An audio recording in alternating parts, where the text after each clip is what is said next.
One of the things that we've been doing here on the Impact Show podcast is I've been bringing in the personal side of things here, and I've been getting great feedback, and I want to thank you all for the feedback. And today I want to get really personal, and I want to share something that I recently was a small part of, but it was a really, really big impact for thousands of people. And today's personal share is called Every 15 Minutes. Every 15 minutes. Now, every 15 minutes is an assembly put on at local high schools within the country, and it is one of the most powerful assemblies you could possibly imagine. So this is for all the parents, and if you have kids, please take a look at the timestamp right now and fast forward to right now, because every 15 minutes could save, well, I'll say at least one life. Maybe hundreds of lives or even more. But every 15 minutes out here in San Diego, California, was put on by the California Highway Patrol. And let me tell you what, it's a reenactment. So everything I'm about to share is not true, but it was put on as if it's true because it involved high school kids, including my daughter, McKenna, who was a part of the every 15 minutes assembly and ultimately funeral.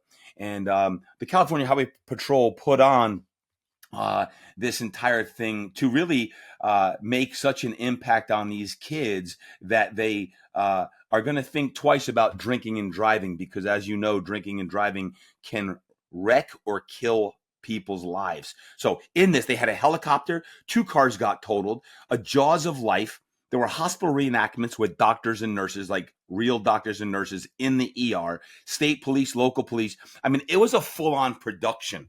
And here's what happened in this every 15 minutes. Ryan Stoddard, who is a great young man, star football player here in San Diego, ultimately in this reenactment, this is not real, but in this reenactment, but it seemed real. And let me tell you what, going to the hour-and-a-half assembly certainly seemed real.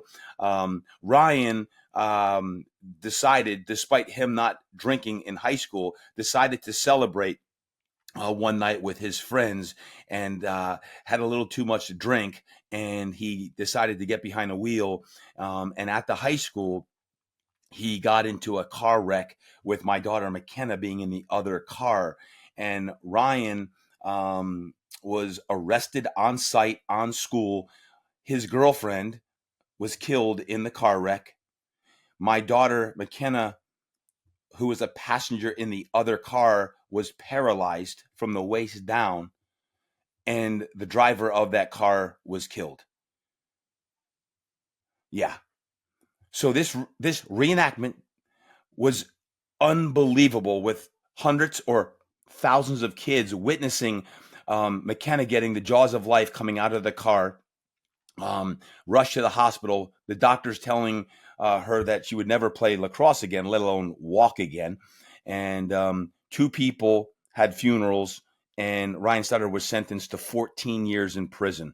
14 years in prison at the age of just shy of 18 years old, tried as an adult and convicted on this. Now, here's what I want to share because I went to the 1.5-hour funeral / assembly at the high school.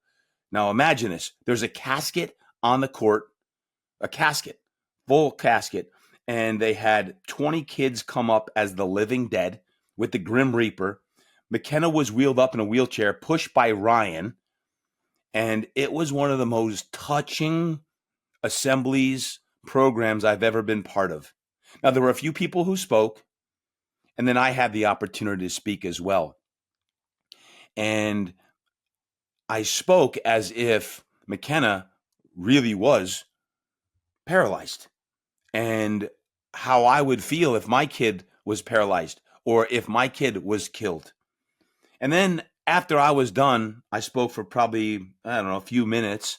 A gentleman spoke, and this is where it got real. A gentleman spoke, and this man, now this is real. This is real. The rest of this is real. He just got out of prison, 8-year sentence for killing someone because of DUI, vehicular manslaughter, and driving under the influence. Now, his sentence was much longer, but because this man was a impeccable behavior in prison, he was released after 8 years. 8 years this adult spent. Now, he killed someone and he went up with remorse and shared about this. But I share it with you because to hear a man who's not just his life was robbed, but an entire family's life was robbed because he killed another man because of his decision, it's a choice to drink and drive. And then after he spoke, one more man got up and spoke, a gentleman whose son was killed 30 years ago by a drunk driver. Now, this son was just a young kid in high school, and he's been haunted for 30 plus years, 30 plus years because of a decision made by someone to get behind the wheel and drive under the influence. This used to be called, there was programs, if you remember right, called Scared Straight. But I share this because it was extremely powerful. And if you ever hear the program called Every 15 Minutes, you can actually go on YouTube. Actually, I'll put it in the show notes. I'll put it in the show notes, and you can actually watch the program every 15 minutes and see what the kids watch, because we watched the entire film of what was reenacted, and it was a professional, first class, almost like a movie. And it was real. And Melanie makes her debut in that because obviously she's going to the hospital. And then I spoke afterwards at the program. But the purpose of the program is to educate these kids, especially during prom and graduation, which is a time notorious for drinking, with kids drinking. The program wasn't even to say kids don't drink, even though we know they shouldn't, because the cops, like, listen, if you choose to drink, do not drive. And that was the kind of the point of it, is like educate these kids, especially over prom and graduation time, about the perils of drinking and driving. So I share this with a few things because how quickly life can change, how quickly life can change. And that's number one. Like, you think about just how quickly life can change because of news you get today for something just that happens in your life. Boom, like that, things change. Number two, decisions are everything. We have choices every day, and one bad decision can literally change your life, right? So let's make the right choices. Kids, adults, it's all about choices that we choose to make, because we're either going to bury ourselves with the choices we make, or we're going to come out on the other side. And sometimes you don't even know the result because you never made the decision that if you would have made that decision, it would have been the wrong decision that would have led you down, well, maybe imprisonment, maybe making a wrong decision that could ultimately lead to divorce or peril, whatever it may be. It's choices, right? And then lastly, just a reminder, we hear it all the time, but let me tell you, when you're sitting in an auditorium and you see a casket, which could be a kid, and you see 20 kids up there as the living dead, and you see your daughter in a wheelchair who was, quote, just paralyzed, and a young man who I know well who was just convicted and arrested to 14 years in prison, and his entire, well, late teens, 20s, and even 30s are going to be robbed because of one bad decision to drink and drive. It wakes you up. Don't drink and drive. So many options these days between Uber and getting a designated driver, or just don't drink and drive. It's kind of crazy. They had mentioned a lot of accidents happen within 1 mile of your own house, within a mile of your own house many times. So it doesn't have to be on this long 20-minute drive or 30-minute drive or going downtown. It could literally be right around the corner, because you're like, I'm just going to go to Johnny's house or Mary's house, and something bad happens. Don't drink and drive. So I wanted to share that today because it's a really, really powerful message, again, put on by the California Highway Patrol out here, but it's a national program. And I invite you, please hop over to YouTube and listen to their entire program that they did, because it really, really was powerful. I'm also going to do one more thing here today, is if you would like to stick around, I'm going to read, it's not in the video, what I shared to the 2,000 plus kids in the auditorium. And this is what I shared. If I had 15 more minutes, and I read this and shared this with the students of Scripps Ranch High School, because maybe it'll impact one kid today on that. And this is what I got up and shared. McKenna, my girl, I'm at a loss for words, and I'm never at a loss of words. And today I am. I'm going to do my best to share with you my thoughts.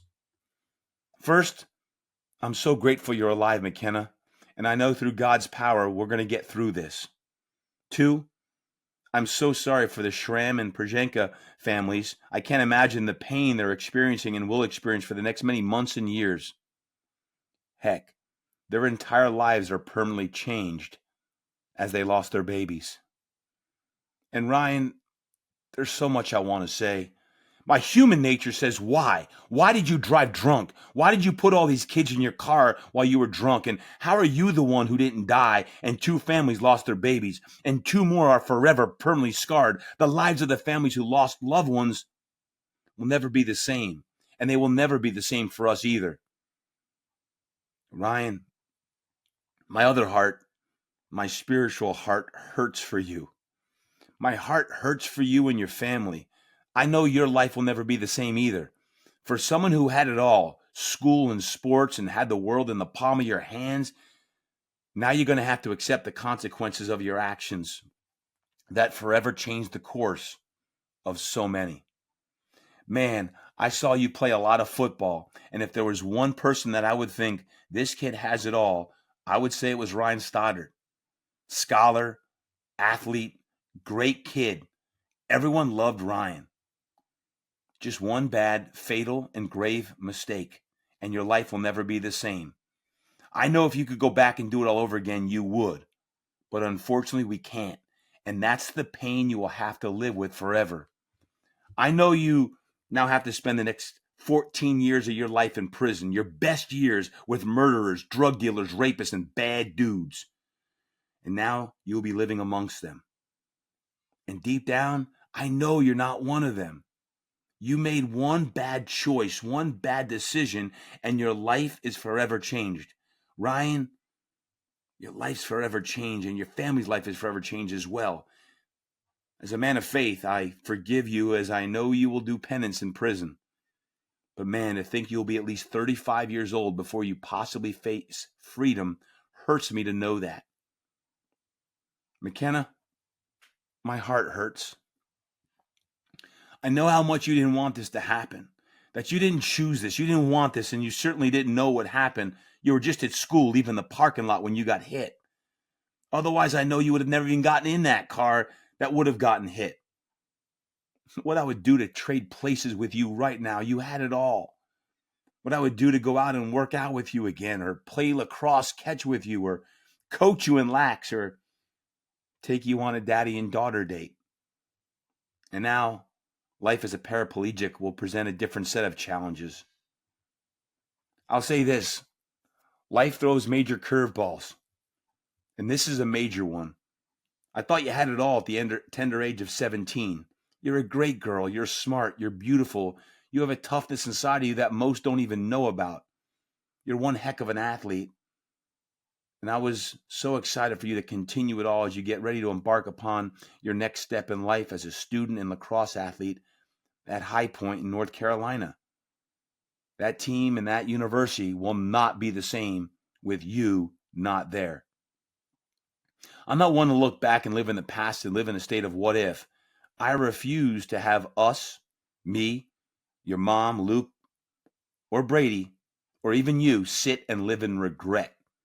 Instead of what if this never happened? What if you never got in that car? What if you never went to that party? What if? Instead, we must now shift and think, what now? And when will? When will you be able to walk someday? That's going to happen. When will we be able to go on that dream vacation that you always wanted? And what does that look like? And when will you be able to share your story with other kids in high schools around the country to prevent them from being in the same situation as Ryan and grieving like the Schramm and Przenka families who lost their kids forever and will never get to hug them again? And when will you forgive Ryan? Yes, when will you find forgiveness to Ryan? If we got to step up and do this together, we will. Between me, your mom, and your 2 brothers, we're going to do this. Since you were a baby, we'd go to sleep every night always saying one thing. We're the Durkins, we always do our best, and we never give up. While today I look at this as a tremendously sad day, I'm also grateful that you did not die. I'm grateful that I can hug you and care for you and be there like you couldn't ever imagine. While the future is not what you thought it was going to be, or what you envisioned or dreamt about since being a little girl, I do know that God still has a huge purpose for you and that you're now stepping into a new future. Ryan, I forgive you. I know the future is not going to be easy for you. I'll be praying for you and curious to see how God molds you over these next 20 years. But I do forgive you. For all the other families, I'm so sorry. And I'll be with you through this all as well, as this could have easily been McKenna, now gone forever.